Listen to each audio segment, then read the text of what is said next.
So without further ado, I'd like to hand over to Chris from our sponsor Cooley, who has very kindly provided the facility, the food, the wine, the beer, and everything else. So Chris.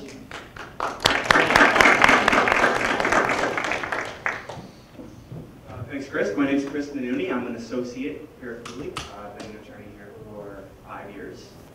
And Cooley really specializes and focuses on startup companies. We pride ourselves on being a full-service firm. We do every step of the way from incorporation, setting up founding documents, specialize in venture capital financing, employment issues, and we're with you every step of the way. We're front line. And all the way to the end. We'll take public. There's a very strong IPO practice and great M&A practice. And we just really specialize in helping you enact your idea and grow your business right from the beginning. Something we have a lot of fun with. But without further ado, I'd like to introduce our panelists. Why don't each of you just take a couple minutes and talk about yourselves? Manish Chandra, I'm founder of a company called Poshmark. We're building a marketplace for fashion and starting with the iPhone. Before that, I started another company called Kabudu, which got acquired by Hearst, which was one of the first social shopping sites. I've been in the Valley for a little over 20 years. I'm Mary Curtis, and I'm CEO of Pacifico Incorporated, which is a PR and branding firm, and I'm an active angel investor in the Valley. My name is Eric Johnson. I'm the founder and president of Ignited agency based in Los Angeles and Austin, New York. And we have not only serviced startups, but also very large companies, but we've been actively investing in startups in the marketing tech space for the last 2 years and have invested in 6 ventures so far. I'm Chris Ye. I'm the VP of Marketing over at PV Works, where I was also the first angel investor. And I've been doing high-tech startups since 1995. I'm also an angel investor now, done about 20, 25 investments, and certainly exciting what's going on these days. Great, thank you. So why don't we start at the beginning? Is this a good time to start a business? Any thoughts? Well, it depends. Is it a good time for who?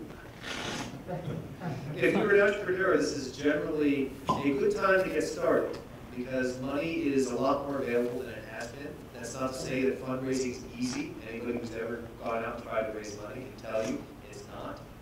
But there are a lot of sources that weren't ever available before. If you have a product, you can go on Kickstarter. That wasn't possible several years ago. There is an entire market of angels out there on AngelList. That wasn't possible several years ago. And there's a whole host of seed funds and super angels and other folks who are willing to help you get off the ground. Now, the bad news is if they're willing to help you get off the ground, they're also willing to help your other 5 competitors get off the ground. And I think we've seen an example of that even recently with the Instagram example, where Andreessen Horowitz seeded them and then ended up funding their top competitor. Obviously, it worked out just fine for those guys. So I guess the answer is, if you are looking to start a company, it's fantastic, but you should be very aware that you're entering into a crowded marketplace, and it's harder than ever to stand out.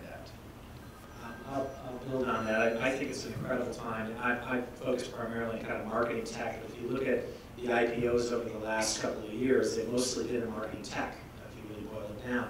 And so the way we look at it is, I go back, we started our firm 12 years ago, and I remember the first round of .com. It was really expensive. Everyone was running around having to raise tens and tens of millions of dollars just to get started, and it was a rush to spend money, both marketing money and development money. Now you can start something with $50,000, $250,000. You can actually have a prototype built on top of existing technology pretty quickly, and that wasn't possible not that long ago. So we think this is an incredible time to be starting, at least in the marketing tech space. I think it's a great time to be starting a company. I think that for everybody starting a company, I would add the note that for some reason what we see in terms of companies that are in progress now, very, very high quality and very much quicker to revenue than in earlier days. And so that sets the bar high for your performance as a startup company. How does that impact you as a startup? So if you're not seeing revenue early on, should you be worried? What steps can you take? What can you do to help ensure that you do recognize revenue I very think early? it depends completely on the business model. You need to have a driver metric that is scaling very rapidly. So if you don't have a driver metric that is scaling rapidly, which is meaningful and impactful to your business, then you have a challenge. Because revenue in a lot of consumer plays may be significantly delayed. You may not want to monetize it that quickly. But if you don't have a core metric, whether it's around engagement and users or some other metric, it needs to scale. And there are so many platforms available for rapid scaling that the expectations in the market for rapid scaling are very, very high. Now, having said that, there are good users and bad users, and we should always remember, today, given that in 7 days or 5 days, Facebook is about to go IPO, is that Facebook was actually a laggard in user growth compared to another major network which came and went away called MySpace. Right? MySpace grew almost 5 times as fast, or sometimes actually 10 times as fast as Facebook. So not all growth is good, but not growing is a problem. Any tips for how you can demonstrate strong likelihood of early growth in your business plan when you're first approaching investors? I think the most important thing when you're approaching investors is to have some actual metrics or traction to demonstrate that you're going to get that growth. The days where you could go to investors and not have product in the marketplace are pretty much gone, unless you have the track record that would cause people to invest in you anyways. So whenever entrepreneurs come to me and they say, I'm looking to raise $25,000 so I can get into the marketplace, I tell them, you better figure out a way to bootstrap and get into the marketplace first, because until you have something out there, people aren't going to take it seriously. Yeah, every week we look at 3 or 4 folks that come in, and if they're just a deck that looks really slick, and there's a lot of people know how to make a great deck, we're like, okay, we'd actually like to see a demonstration of this. And the beautiful thing is now you can do that. I mean, we worked with some folks that have done a prototype in a very short period of time that's actually demonstrable, and they've actually been able to get some partners to try it out, oftentimes for free, but at least they got some customers to try it out. So we strongly recommend that you come in and show us at least something working, and nowadays you can do it for a small 50 grand, you can have something that works. Speaking from the PR side of my business, we very often find ourselves telling clients, don't try to launch your company until you have some user stories. Be prepared to take user stories to the analyst community so that they will properly be able to vet you. And I can think of a startup that I worked with just recently where they had a good user story. They were looking for money. They had a great user story, but there was only one. And they did not meet with success in their, at least not to date, in their attempts to be funded. One of the interesting things that you some of you may be very frustrated or get frustrated about the Valley in terms of fundraising is there is sort of this lemming effect. So there are trends and waves that are happening. And if you happen to be there, you probably don't even realize because you're just pursuing something you're passionate about, right? So I'll give you an example. In 2004, 2005, when I was trying to get Google funded, our focus was women and women's fashion and women's shopping. It was not something anybody in the Valley understood. It was very difficult to raise money for that idea. Today, fashion, Amazon just declared yesterday that fashion is just big. So today, it's like anybody can raise money in fashion. You can have fashion this, fashion that, fashion. So suddenly, but I have a company I'm an angel investor in, and we are just closing a seed round, but it's in the food space. Now, food is not sexy. So far, a lot of the plays that Valley has done in food have not really proven the big success. The second we have that first Instagram of food, every food company will be hot. So it's not you, it's them, really. Yeah, Eric, that was a great point about the slide deck. Cooley, we're always meeting with really early stage founding teams, and people looking for funding, and many of them have very nice looking presentations, but they often lack things that investors are really keyed in on. So it's not just about having that slick presentation and those nice graphics.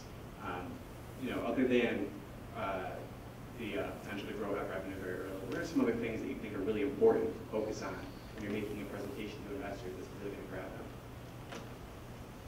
One of the, go ahead. I saw something very funny yesterday. It was an old item off Hacker News, which is the news service that's put out by Y Combinator. And what they said was somebody wanted to implement a hologram bot. that would basically simulate meeting with Paul Graham as part of Y Combinator. And he programmed these 11 questions in, which are the same 11 questions Paul Graham asks over and over again. And they're questions like, okay, who needs it? No, who really needs it? And I think that the most important thing you can do is to really demonstrate that you understand a market, you understand a set of users and their real needs, and you have something that will satisfy those needs, that they will be delighted with, that they will use intensely and fervently. Because at the end of the day, when you have something which is just kind of nice, probably unlikely to succeed. If you have something that people sort of use once in a while, it's pretty unlikely. The only thing I can think of which sort of fits into that category is probably LinkedIn, because everyone's like, oh, I need to have a LinkedIn profile so that I can get my next job. But even LinkedIn has a group of users who are phenomenally focused on using LinkedIn, recruiters. And those are the people who substantially provide all the revenue from LinkedIn. So I would look and say, hey, what is the real need? What is the real market? What are the real users? And how do you get something that they are not going to live without? So I'd go on top of that. One of the problems I got involved in a accelerator that's kind of a copycat of Y Combinator down in LA, and they just did graduated their first group of 10 startups. And I would go and talk. They had a mixer afterwards, and all the entrepreneurs were running around shaking hands and trying to get money and advice. And what was amazing to me was they hadn't asked those basic questions. Like they would put up a nice 5 slides, they had 5 minutes to pitch their idea, and these were either mentors or investors. And they hadn't asked the basic questions like, who wants it? And can you do it? And really simple things. And I assume all of you have answers to all that. But I was amazed at how many people had spent 80 days working in this situation. Their deal was you put up 20 grand and keep 10%. And hopefully you'll get funding by the end of the 90 days. And they do a big dog and pony show and give your 5 minutes, and then hopefully people come and give you money. And a lot of them didn't get money, and the reason was they hadn't asked basic questions. So simple things like, what is your revenue source? Of course you should have an understanding. It's like, well, maybe advertising. Like, except how are you going to do that? You haven't shown any ad units. You haven't explained that basic idea. Now, I think we all have seen, you see that excitement about things like Facebook, and he didn't have an ad model initially, really, and it all worked out. But I think more often now people want to see it demonstrated. Our review had 500 million users and 10 to look out. So the can you do it thing turns out to be pretty important. And that really gets down to a question of who are your people. And as an investor, I will tell you that that's probably the single most important issue for me, besides the idea, the basic technology, the basic business model, revenue model. I'm going to go right to who are the people. I'm going to go right to, I learned a long time ago, never work for a CEO that doesn't have a strong board of directors. Never work with a startup that doesn't have a core group of advisors. Never work with a CEO or a management team that can't pull people with them from prior jobs, prior companies, prior experiences. Those are all people, if they don't have the advisors, the directors, the sort of family of co-workers, those are people who operate as lone wolves, if you will. And a successful startup is always built on a team. So who's the team? And I can tell you that with the angel group that I'm most active with, we spend most of our time vetting the people. I think very well said. I think people is really the most critical thing. And you may think that, I don't have money, I sort of am nobody, and I can't recruit anybody. And actually can recruit a whole group of people. When I was starting Brutal back in 2004, we went from idea to a full prototype and had a team of 4 or 5 of the top advisors in 6 months with no money, no equity, not even a company. And part of it was 2 things. One is you're constantly recruiting people, and you need to have a strategy for recruiting people. Recruiting doesn't mean paying them a salary and asking them to come work with you. Recruiting means you're on a mission, right? And you're recruiting people. It's like a jihad. You have to get people believing in you. It's a revolution. You need to believe in it. And if you can't convert people into your believers, then you haven't honed your pitch. So that's one. Number 2 is you need to have simple techniques for closing, whether it's closing as an advisor or something. And closing means something is signed, something actually happens. that is very important. So what I find a lot of people is they'll pitch, they'll get someone excited, they don't have a technique for closing. A month later they realize I really need that guy. By that time, the excitement of the first meeting is gone and all the skepticism is setting. You can't close a person, right? So you got to close when the excitement is higher. So that's one. Second thing is simplicity. What I find a lot of times when you're pitching is you pour your entire heart into the presentation. Well, this is not an emotional catharsis exercise. This is not something where the investor is going to want to give you psychological counseling, right? It is about distilling the simplest beings of your idea into the simplest format possible. And there's one slide I often see missing from a lot of presentations, which is, assuming everything went right, how big is this idea? Most people are so focused about the next 30 days that they can't paint the vision. So they only think their idea is worth 2 million or 5 million or 10 million, whatever it is. And if you can't dream the dream, then it's hard to get investors. Because investors, no matter what they are, angels, whatever, they want to see what your dream is. And so one of the slides I always recommend the companies I mentor is idea at scale. And think of how you can draw that slide and how you can convince with some reasonable thought that this thing can actually become really big, you know, that your mother will be on Facebook. Somehow you need to do that. In the story, actually, I was in a meeting with Rod Conway, who's an investor in both of my companies. He said when he first met Mark Zuckerberg, you know, within sort of the first 6 months, he said, in 5 years, I will have 100 million users. And he was off by a factor of 3 because he had 300 million users in 5 years. So that's the dream. That's important to have that dream. I would add that it seems like such a simple thing, but you have to actually want to make a lot of money. So I recently talked to this accelerator, a couple guys who had this really cool concert idea. And I'm not a big fan. I like music, but I don't think music is a great way to make money. And he wanted to explain the idea. But I'm like, okay, so that's really cool. That solves your problem. But does anyone else care? And how are you going to make money? He's like, I don't really care about money. I'm like, okay, well, I'm not interested. You don't care about money. They're not going to care about the money. I'm going to give you. So we don't have anything here. Or as one angel I work with likes to say, how are you going to make me buckets of money? By the way, so this is technically structured as sort of a short discussion with the panel and then a Q&A session. But if anyone has a question that's really on point with what we're talking about, feel free to throw a hand up and we'll get you integrated. Take long. What provides the most value to an organization on a leadership team? Is it somebody, I find that, maybe it's a personal opinion on the investor, is it somebody that worked at Yahoo or Google as a programmer that you now have your team to go, or somebody maybe that has an experience as a software project manager for 20 years? Who provides more value, really? I'll start. I think the most important thing is the entrepreneur who you believe can build his dream or her dream into something amazing. And then below that, then you say, all right, does this product require sales? You got to have a killer salesperson. If it's not the CEO, then you're in trouble. I see a bunch of people have a good idea, but the CEO wasn't a good salesperson. I'm like, okay, you're done. And then you move down into, obviously, you got to have somebody technically competent to build and make that real. You got to have ultimately someone who's going to be keeping track of the money, because a lot of people start and they don't have anybody who's an adult who knows how to manage the money. It kind of goes down from there. So how important specifically is, you know, my finance guy graduated with a degree from Western, you know, how many circumstance, or is that really important? That comes later. The only thing I care about is I want to see a CEO who is persuasive. Because at the end of the day, that's who you're betting on. This is the person who has to convince people to join a company that they have no business joining. Because there's no product, no revenues, no traction, no nothing. And he's going to have to do that over and over again, convincing people to become customers or users or what have you. You have to have a technology team that can actually build it.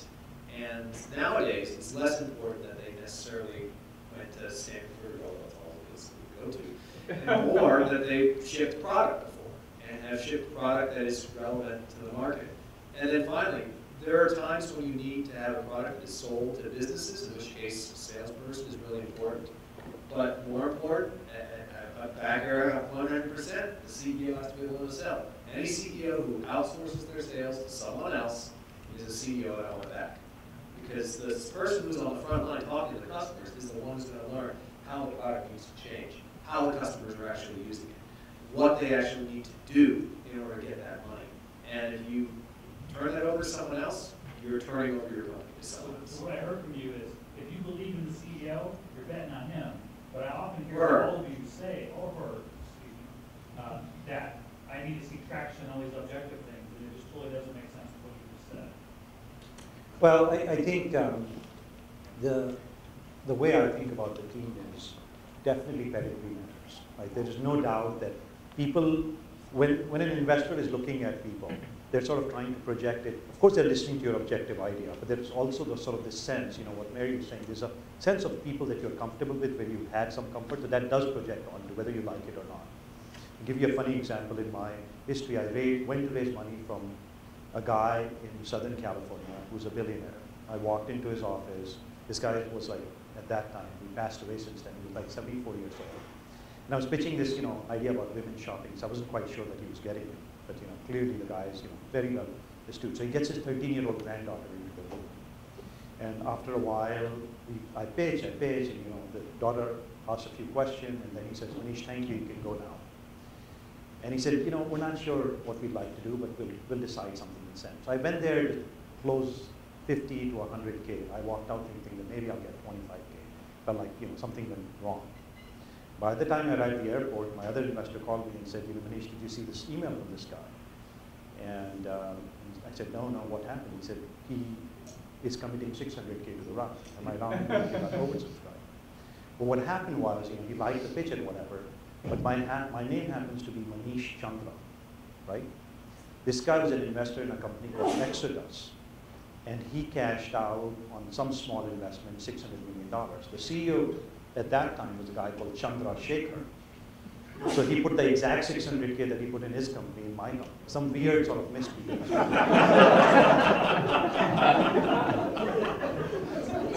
What's in a name? Right, so I'm saying association matters in some ways. In this case, it's a name association. It could be something else.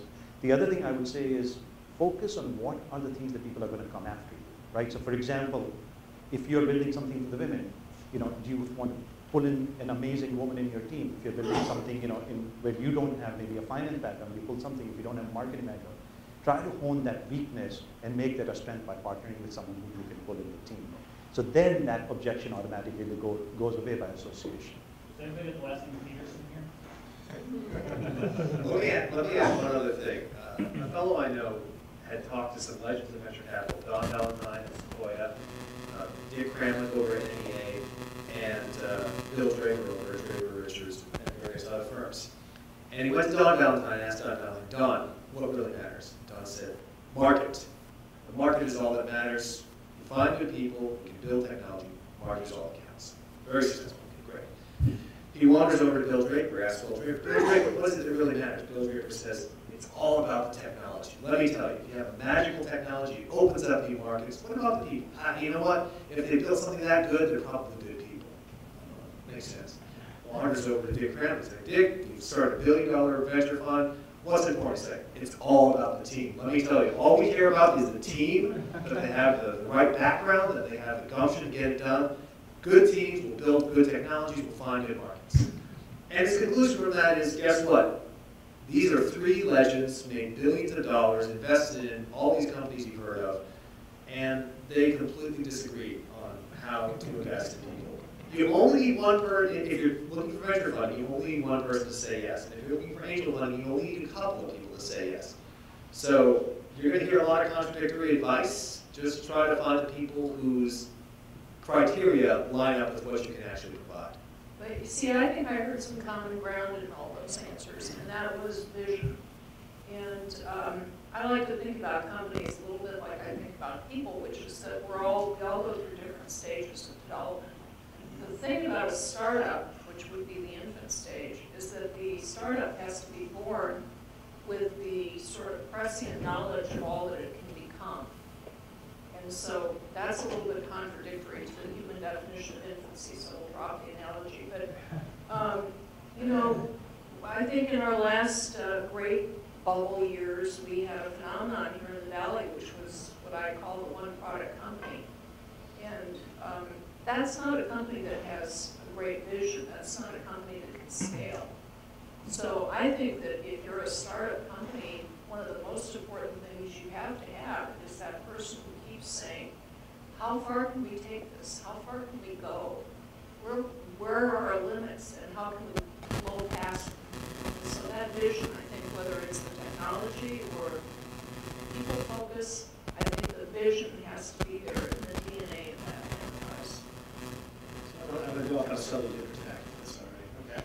Okay. One of the things that I think is interesting that we're doing is we're looking and saying, you get money from lots of different places, but I think the smart entrepreneurs are looking for people that have a strategic alignment in the industry they're in. So one of the investments we made, a guy approached us who had started e-greeting many years ago. He's done 6 other ventures. And he said, I'm following the open table model. What do you mean? He's like, well, the open table guys went and they got restaurateurs to go and help them out because they saved themselves 2 years of making mistakes because they actually understood how restaurants operate and how they have to fill tables. This is a video-related company that's from marketing. So he approached us and 2 other ad agencies to invest in his company because we have each 20+ clients that could potentially use his technology. And we were much more interested beyond just money. We could give them much more thoughtful advice about how potentially this could scale. So our thinking is that that's a huge benefit. It's nice to have big piles of money, but have people come in who can make those connections in many ways more valuable than cash. Yeah, so that's great. What about the difference between angels and VCs? So you're targeting someone within your industry. Some people might be confused. What is the difference, and who should I be thinking about? Well, I would just say, I guess we would consider angels just because we go in very, very early, where there's, it's a deck and a prototype, and it's not very far along. They just need to get going, and they might have bootstrapped up to that point. And generally, the money is things we're looking at are we're going to try and raise 100,000, 200,000, 500,000, maybe $1 million at the outside. These are the things we're looking at. And we're typically coming in, putting in 30,000, 100,000, $500,000 at the most of these things. And that's kind of at least what our definition is. I'm sure you guys are maybe more expert. And then I just look at VCs where you're coming in and it's much bigger amounts of money, but you have the product is further along. You now need scale, and there's a whole different set of criteria that I think VCs hold into.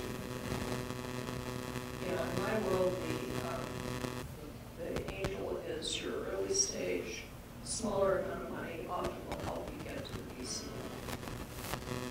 Well, I've learned a lot in the past several years, largely because we have people called super angels who are actually running their own funds, who have money from LPs, which means they're VCs. And we have VCs, as we've now heard in various news stories, having scouts, entrepreneurs, handing out money from the venture capital company in angel investments, where the scout gets all the return from the investment. So there's a lot of strange stuff going on right now.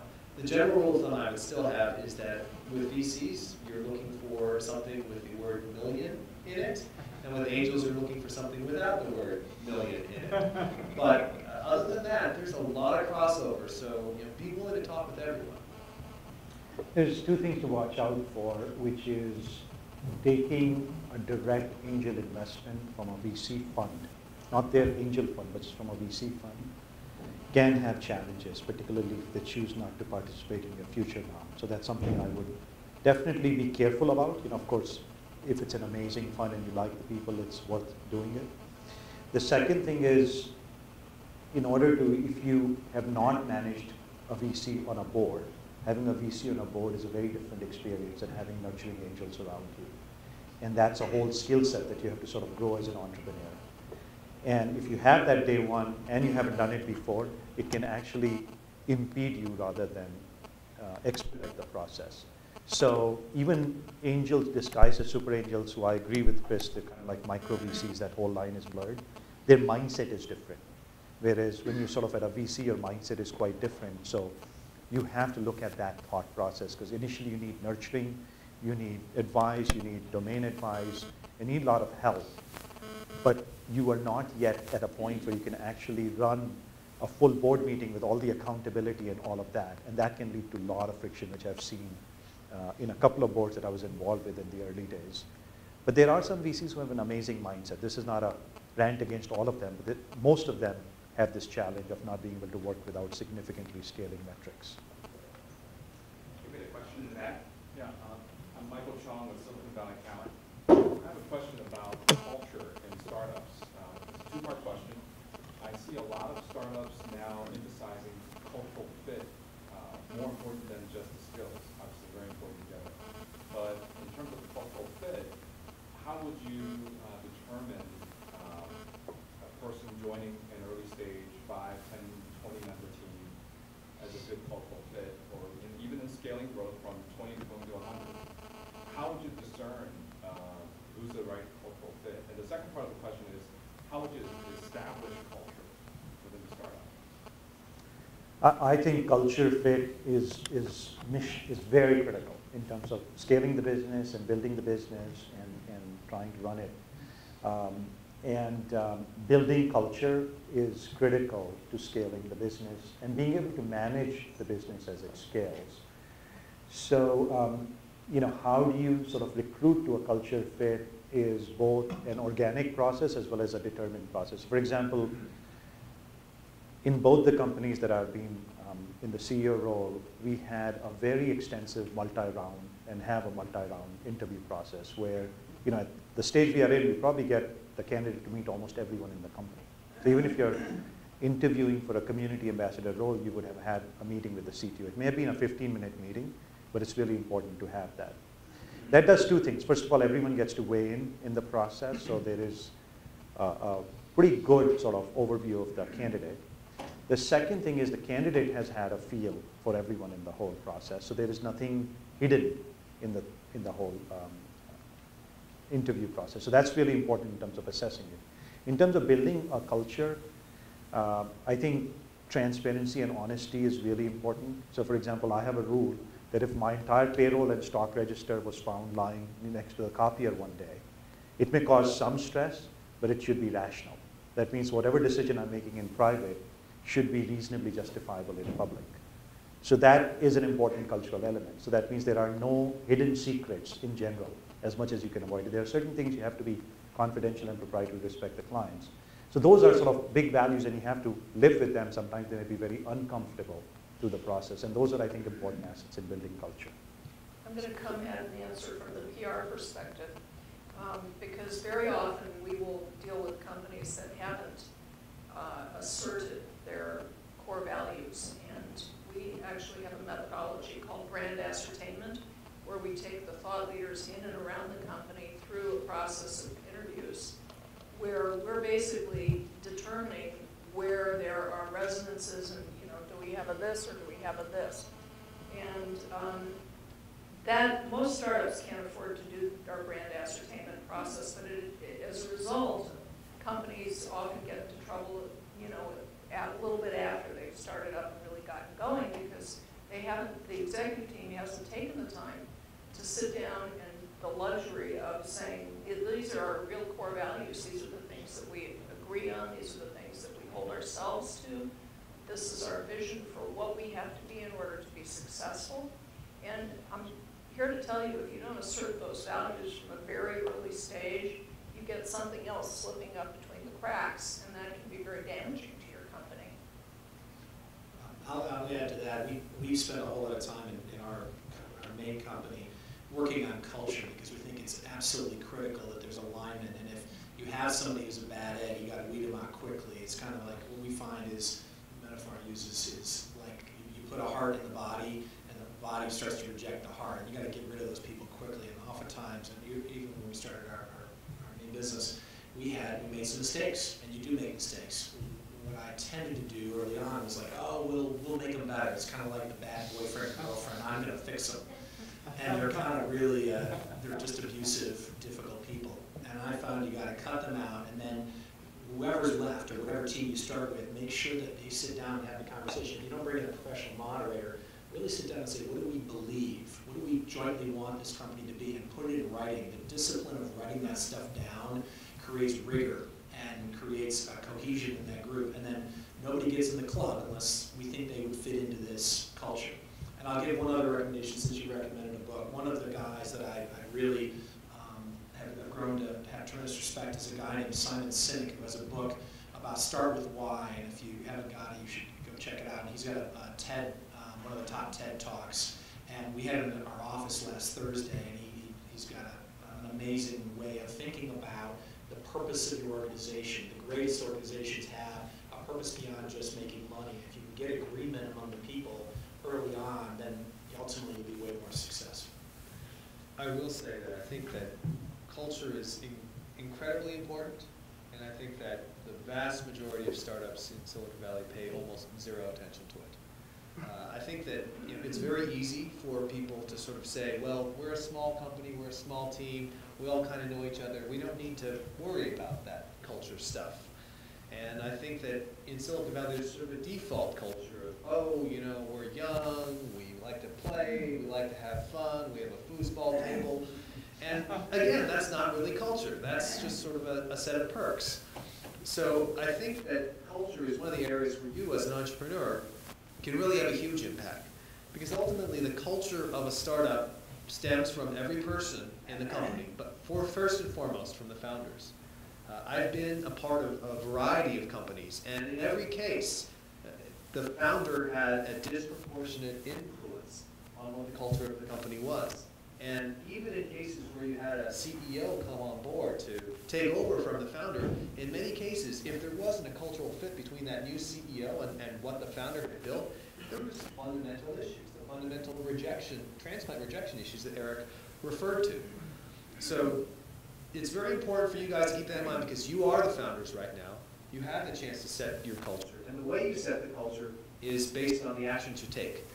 None of your employees are going to care about what you say is your mission statement or the values that you should write them down. But if you don't actually follow them and follow through on them, they'll just understand it's more corporate BS. So the way you act is going to determine the culture in your company. I think that another great author, I believe it was Jim Collins who talks about Good to Great, who talks about the most important thing is getting the right people on the bus to begin with. You can't fix people. You can make changes around the edges and people can grow. I believe in that. Hollywood movies tell us that. But for the most part, I don't want to take a chance with my company. I'd rather find people who are the right fit and get them on the bus. And if they're not the right fit, get them off the bus as quickly as you can. Good question to that. Yeah, I was just going to mention what I found, and I'd be interested to get your feedback on this. I look for two things. I look for commonality, and I look for strengths that I don't have. So I'd be interested to hear, in terms of your experience, if you found the same thing in terms of culture. Well, I would echo, I would agree with that. I mean, what I found is most entrepreneurs are good generalists, and they're kind of good at everything, but they're not really phenomenal at any one thing, but they're good at kind of piecing it all together, getting the right team around them, the right lawyer, the right bank, all these pieces around them.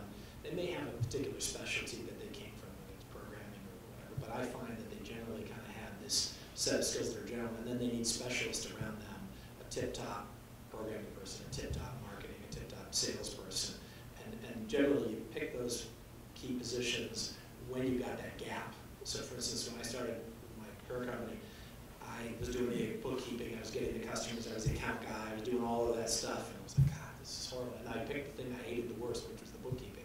And that was one of the first hires I brought in, was a guy who had, he was a CPA, and he's been with me now 12 years, and thank God I did that, because otherwise I would have been spending a whole lot of time in QuickBooks. It would have been horrible. So I, some years ago, came up with the idea that I should always be hiring people I could learn from. And that seems to work, no matter the discipline.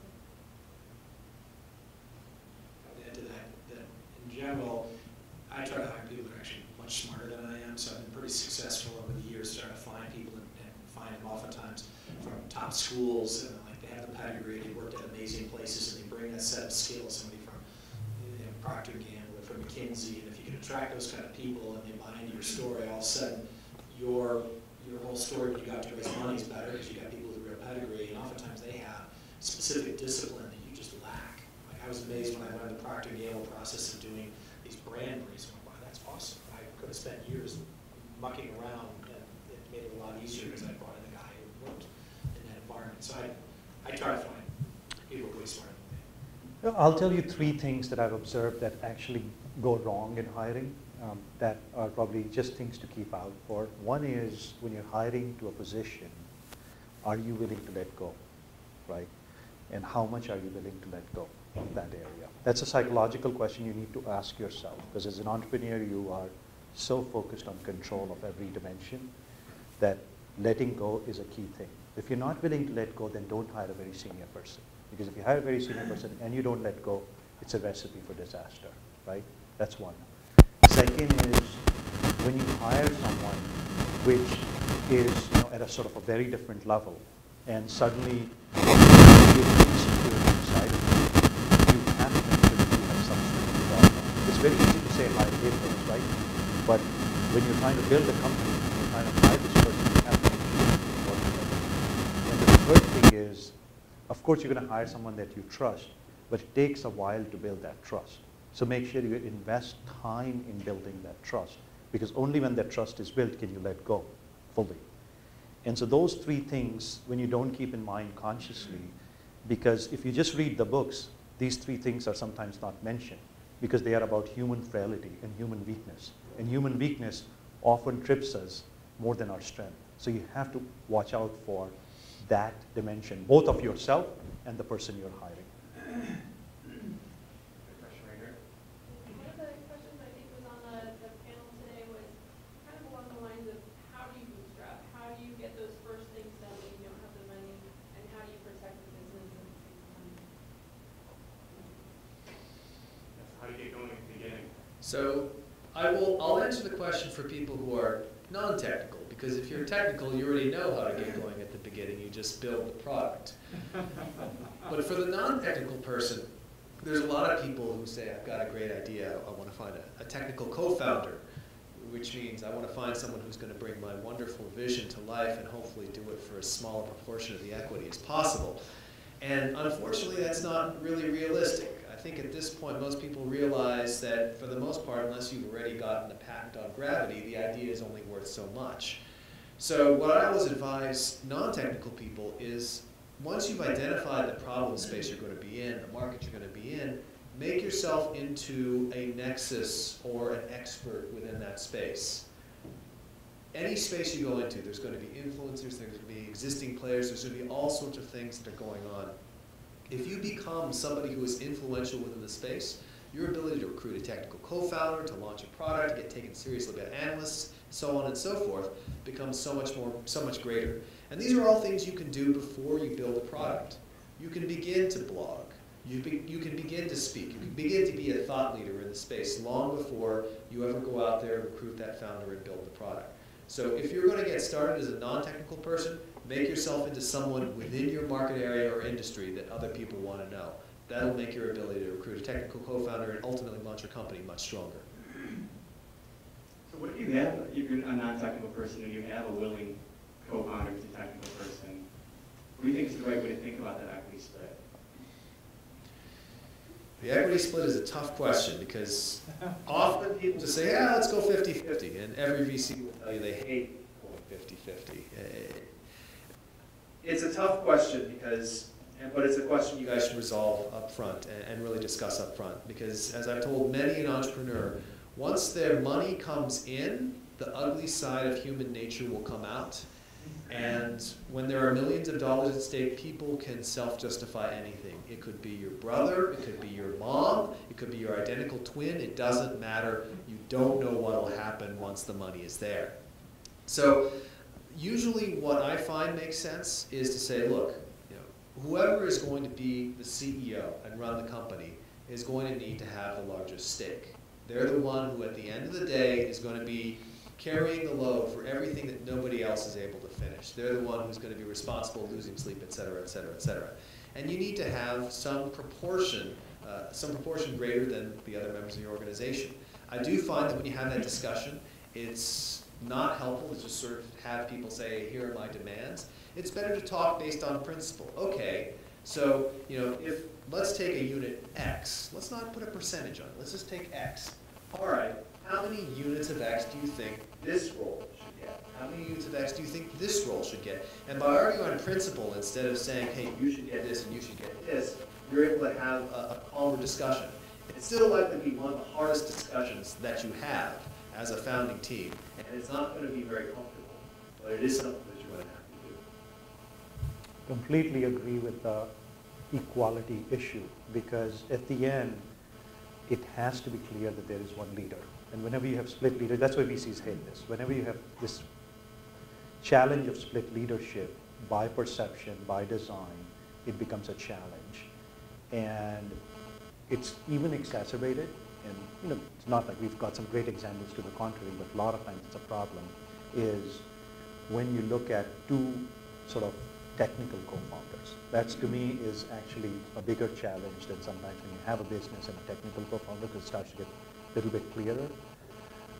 And then the second thing is, it's not just about business and technology, it's also, to me, another dimension, which is who has the product vision. Because if you are a business person, you may be a businessy person, but the product vision and the technology is coming from here, then that businessy person is better off being the VP of Biz Dev, and the technical person should scale up to be the CEO. Because the product vision, if it comes from someone other than CEO, it's not going to work in the long term. And that's the other sort of principle to keep in mind as you design the architecture of equity in the team. So another thing we did early on was, I've seen many people in the agency business where there's like 4 founders, they try to divide it up 25-25, somebody gets divorced, they want to cash out, all of a sudden they got to raise some money to pay the other guy out, and it ends up turning out badly. I'm sure that story's been played out many, many times. So what we ended up doing was, we hired a good law firm, and we basically, sorry, I didn't use you, but we hired a good law firm, and we said, what potential fights could we get in, and what do we do to protect ourselves early on? So we basically carved out a chunk of the equity of the company and said, as people come in, they're going to get these equity units, and they're not directly, they're not direct cash equities, basically phantom equity, but we created huge pools with a lot of numbers and a lot of people in the creative space that are interested in big numbers per se, and they're not so specific about what percentage of the company they have, and that turned out to be a very prudent thing. We basically took 1/3 of the company and divided it up that way. And ultimately we said, here's where we're trying to go with the value of the company, and if you stay with us and get to this value, this will be worth X. And you have to kind of really preach the vision, get people to buy into the vision, and they go, okay, that's great, you get paid well, and potentially this could be a big home run for me down the road. And then getting that set up from early on, where you've carved it out for future employees, I think is really important. Is there a question?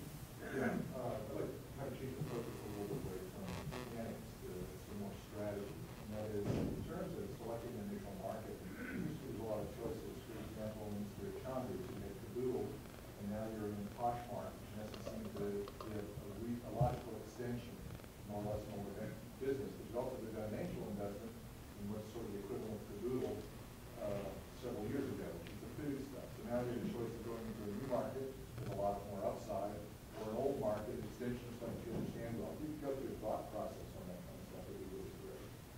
Well, I think there's a set of sort of factors that start to shape things. So, in my belief, if I look at the first wave of internet opportunity, if it was worth $1 billion, then the social opportunity which came about 6, 7, 8 years later worth 10 billion, I think mobile has the potential to be 100.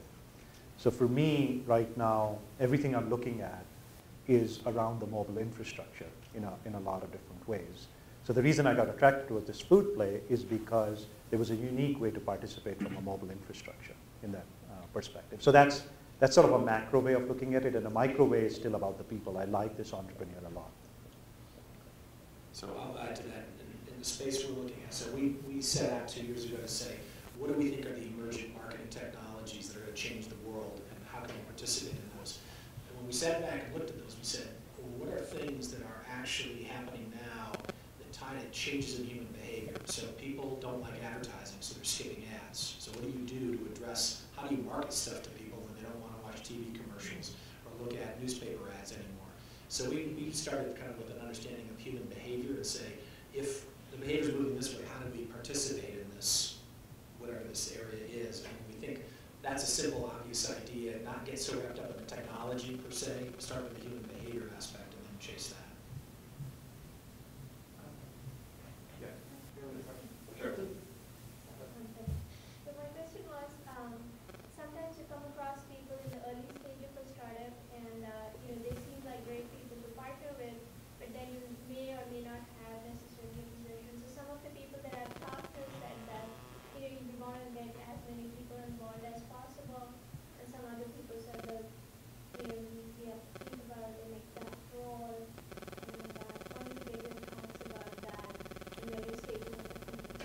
So I, in terms of incubation, I have this strategy which I recommend to people. It doesn't work for everyone. It's called the kitchen sink cabinet strategy. And that's really gathering a lot of people and then sort of seeing organically who are the people who remain engaged with the idea and the process. But in order to do that, you want to keep it clean, you have to do a couple of things. One is everyone who was involved in my kitchen sink cabinet had to sign a basic NDA. And that NDA assigned the IP that came out of those discussions to this entity. Because when discussions are happening, ideas get flown around and it's very hard to know exactly who owned that idea. That can create contamination of IP. So that's one piece. But the second piece, which is really important, is to have a clear discussion on your equity philosophy with the person. So my equity philosophy is very simple. If you are contributing and you actually have some contribution, then you can come in as an advisor or consultant.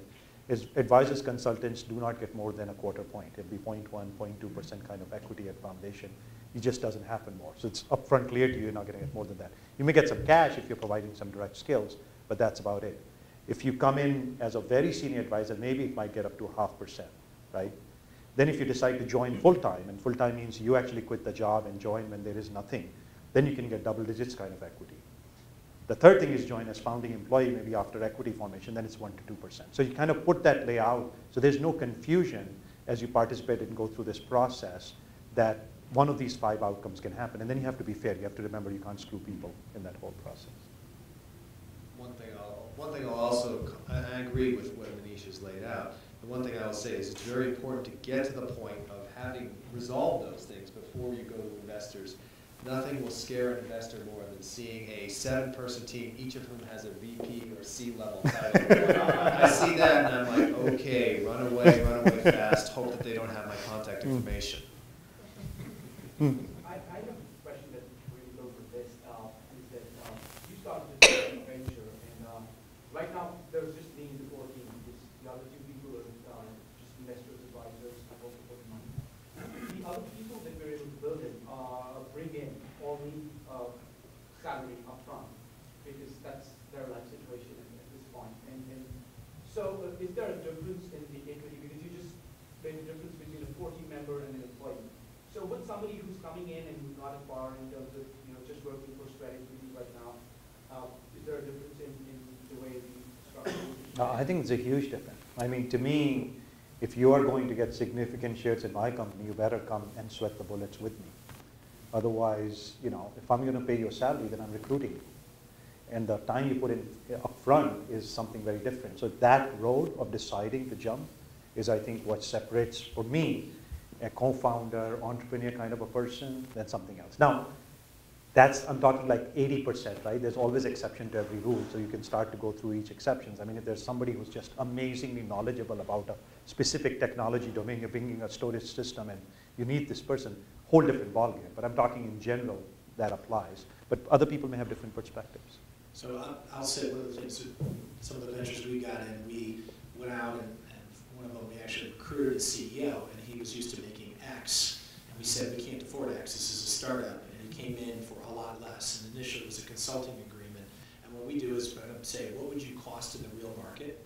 And what are you willing to take as a discount? What are we willing to trade that discount as equity? And we just have a financial discussion around it. At some point, you have to come up with a value, which is sometimes picked out of the air. But you try to benchmark it against other startups, and you say, this is what we think is fair.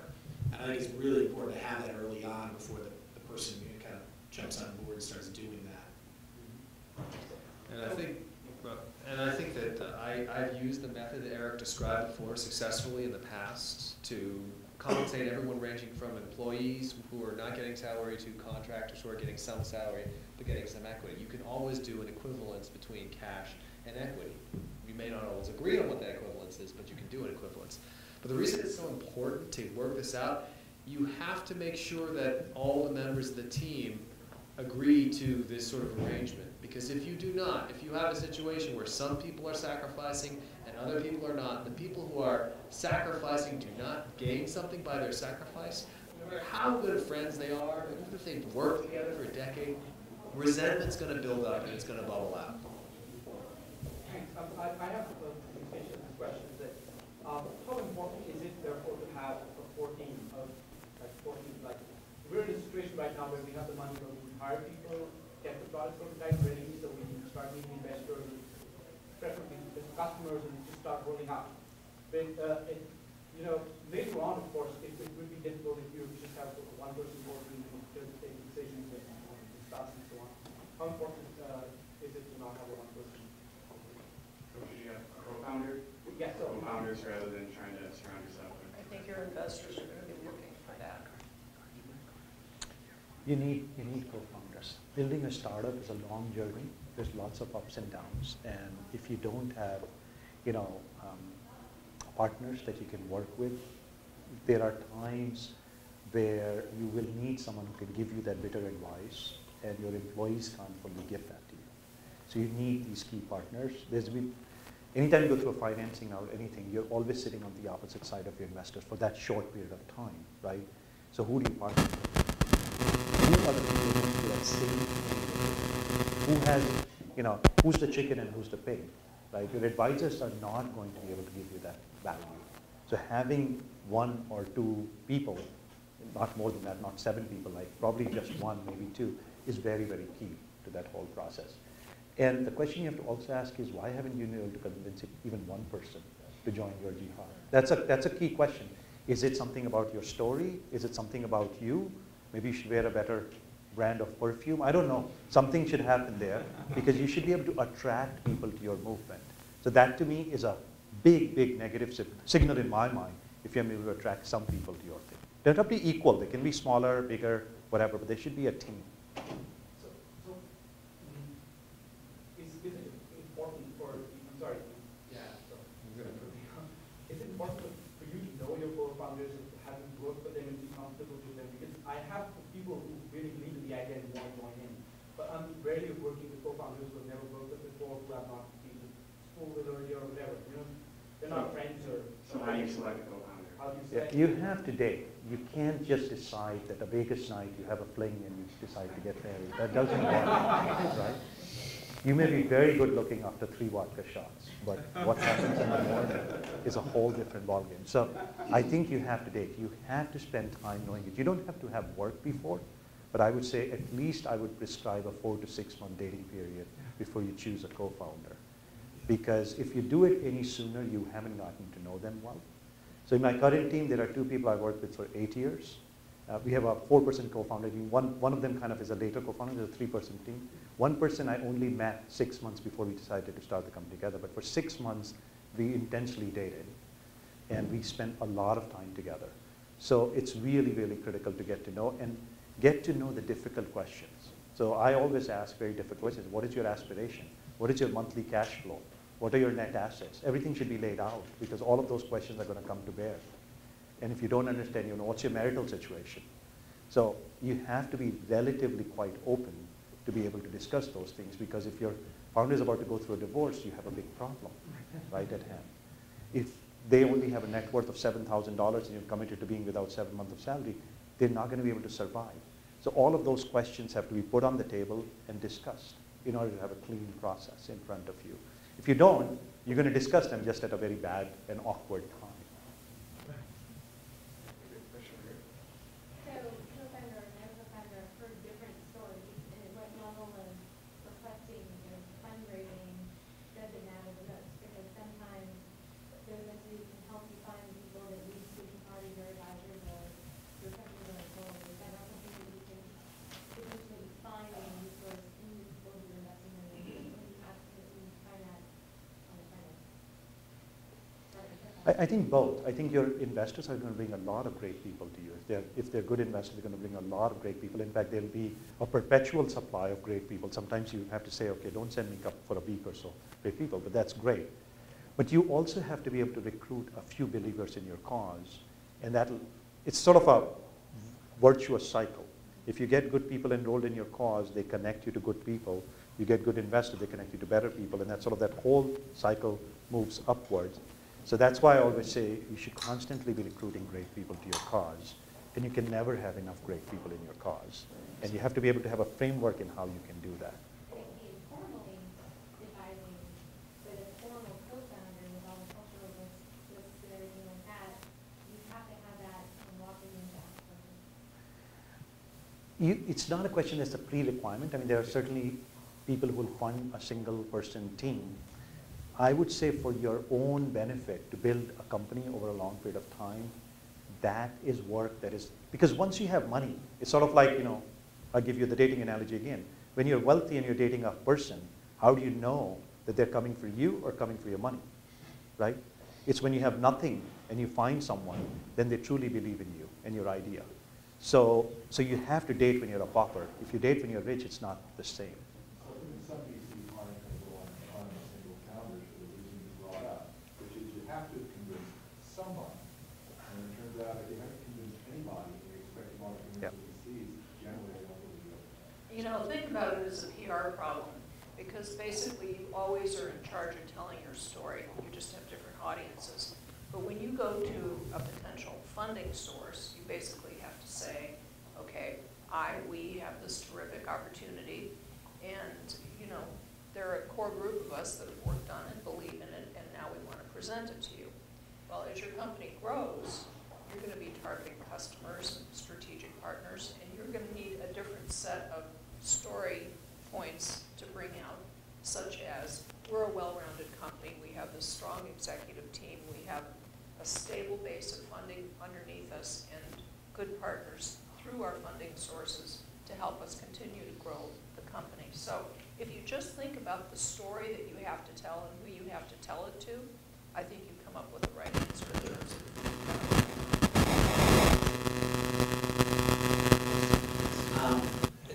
but every circumstance is different. If you can get it going and you don't need a co-founder because you can start getting business in, which is unusual. So like I started my company and I didn't have a bunch of co-founders, but I had a client already lined up and we got it going with that. And I did it, quite frankly, one of the reasons was because I was taking the risk quitting my job to go do this. And I didn't want to get in a fight with anybody down the road, which happens a lot in my industry. So I toughed it out and bootstrapped the thing until we got it going. And then I brought in people with more equity later, but I could be choosier, pickier about who I brought in at a later date. So to the extent, one of the things is how much do you want to hold on to? If you're, changing your whole course of your life, you're quitting your job and you're going to go do this, and you think this business has this value potentially down the road, what do you value your time at? And how much are you willing to give up to give to a founder? And I think a logical human response is I'm going to keep as much as I possibly can so I can control and ultimately make the most money. I think that's a rational thing to do, and you got to find the right balance for you. I would say there are two things that are very true. One is that investors like to see a founding team as opposed to a sole founder, unless the co-founders you brought in suck, in which case it doesn't help at all. So it has to be people that are worth bringing in. The other thing, and something that I caution people that I may have mentioned in passing, don't just run around handing out these C-level titles or VP-level titles, especially if they're people who won't ultimately scale with the company. I love the job title, founder or co-founder, because later on we bring in an experienced VP of marketing or an experienced VP of business development. Ego matters, and a lot of times you have founders, you give them a title with a VP in it, all of a sudden they feel like they want to hold on to that, even if by any conceivable stretch of the imagination they're not qualified. So be very careful about titles as well. We have a question back here. Yeah, so my question is, a lot of angels have said that you want to see some kind of prototype before you fund that particular startup. Suppose you're a non-technical co-founder, but you have the product vision part of it, and you're the marketing brains behind the product. What would you say are the pros and cons of getting a prototype launched by, outsourcing it through Odesk or Elance to a low-cost country, and getting that prototype from you guys? So, yeah, go ahead, Chris. I was going to say that is a great way to get a prototype that will help you recruit a technical co-founder. Yeah. Basically, it's good for market research. It won't give you the credibility that there is a team that can actually build the product that you have the vision for. So you need that technical co-founder to have that credibility. I don't think, very few great companies, actually I can't think of anybody that built with an outsourced product path, where the entire product was outsourced. Now, once you have a technical co-founder, if he or she chooses to take a significant portion of the development and work with Odesk or whatever, that's a strategy. But you need that person who is building your product at a very day-to-day level. From a PR perspective, it's not a good story, and from an investor perspective, I'm skeptical. It makes me worry that someone else can go and find somebody that outsource it real easily, so it's not as defensible. Right, so prototype might get an investor to the table, but they get the money and tech and the talent in-house. Fair. Question? So now if you see, like, software is much easier to develop, and it's not that costly. If you have a team where even if you drop one of the guys, you cannot make progress. I mean, a guy comes with 4 or 5 skill sets, and you have a number of these guys over there, and then there's a guy already you have who will market this stuff off, right? So what I'm saying is these guys don't, I mean, they bring a lot of value together, and to build the product, you don't need a lot of money. I mean, you can play around with Salesforce, all of these things, different apps over there, and you can bring a product which has a value, and you know that there is a pain point that you're solving. So where is the investment part coming in? I mean, I'm looking at different industries and I see the trend is like small teams, go get it, and then for expansion they need money, but not to build the product. As investors, we would love for people to do that, right? We'd love for teams to go and have a market and build a product and get out there and get traction. That's actually the time when investors want to see folks. So if you can do that, do it. I would be curious, what's your take on the incubator, accelerator, combinator, all that So I got involved in one in LA, and as a participant, it's awesome because it's fun to go there and spend 3 hours and you hear a lot of smart young people pitching really interesting ideas. You can pick and choose. There's no risk. You can go to the meeting or not. So that's the good thing about it. The bad thing about it is that I don't know if anyone's done an analysis of all the accelerators and incubators across the country, but I'm guessing that it's produced a lot of things that went nowhere, that they burned through some money. Overall, I like the idea. In fact, I think it's great because we're creating an infrastructure for a whole new group of entrepreneurs to do it. And what I see out there when I speak at colleges or I talk to high schools, entrepreneurs are the new sexy. They're the new financial wizards of Wall Street, and everybody wants to go do it. And they look and say, I want to be Mark Zuckerberg, I want to make a lot of money. And I think that's overall good for America, in my view. It's good for the world. And we have innovative young people who want to go and start new things. Thank God, because small business is essentially where all the jobs come from overall. So anyway, back to the accelerator thing. Out of the one I've been involved in, I think a handful of them have actually got funded. The guys that are funding the actual incubator, they plan to go and launch 500 companies over the next few years. And so in a sense, it's kind of like playing every table at the casino, and all you need is 1 or 2 to hit, and you can make a lot of money. And the guys who are involved in this are mostly people who have been successful. They've done it a couple times, and it's fun, interesting, and potentially lucrative. Now, whether any of them are going to create the next big thing, I think a lot of these actually produce modest hits, and very few will actually hit home runs. A couple more questions, right here. Yeah, enterprise software, large application, investors want to see traction. But given the definition of the beast, it's enterprise software, people aren't going to buy it unless you have substantial ballast because you're a high-risk sale. How do you, it's the chicken and the egg, right? How do you address that problem? Some people say, well, go ahead and bootstrap, you're bound to find a customer who will give it a try. And you say, well, kind of hard actually, because the CIO is going to cut them off at the knees. You just can't get there. But you can get the great reviews. People say, yeah, this is fantastic. A bit more substance, we'd probably go for this. How do you address that? I've been in the enterprise software business for many, many years, and the answer is you have to find someone who's willing to risk their career on you. It's hard. It's very hard. You said, hey, the CIO is going to cut them off on the knees. That's why you got to go find a CIO who believes in you. And that means building a personal relationship so that they like you and they think that what you are doing is going to help their lives tremendously. And it means finding CIOs who are secure enough in their position that if they place a bet on you and it goes badly, it doesn't necessarily mean they get turfed out by the CEO. But at the end of the day, if you want to raise money from venture capitalists, you got to have 5 beta customers who like what you're doing as an enterprise software company. I'm speaking of like a sort of traditional enterprise software company. A SaaS company where you're selling at a much lower price point, you might need 20 or 30 customers. Last question. Question around investing strategy. I'd like to start with Chris, since you mentioned that the angels come in where there's no million and the VCs for a million. So which is a better strategy? To have a bunch of angels to make it up to a million, or just go with one big bang? So there's many schools of thought on this. I have a very simple school of thought, which is I much prefer having a round where there's somebody who's a clear lead. And the reason is, let's say you go and you get 20 people to give you 50 grand each.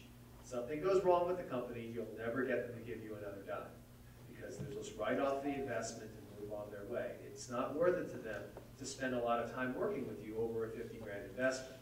On the other hand, if you have a lead investor who's invested $250,000, $500,000, they're going to be motivated, and they're going to twist the arms of the other investors to make sure they pony up their pro rata as well. So if everything goes well, if numbers are like this, and if everyone's clamoring to get into your good deal, who cares? It doesn't matter. The money is just money. But if you think that there's any chance things will go badly, and I'll give you a hint, they almost certainly will, then having a lead investor who will take on the task of managing and corralling the other investors and making sure the company survives is going to be very important.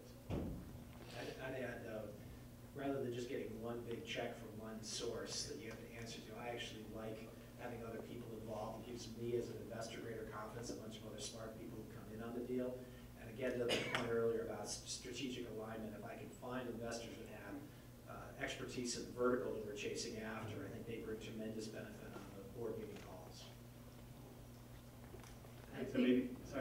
Well, I was just going to say, I think you have to also analyze how much you have to give up, right? That's the big number for me, the big question.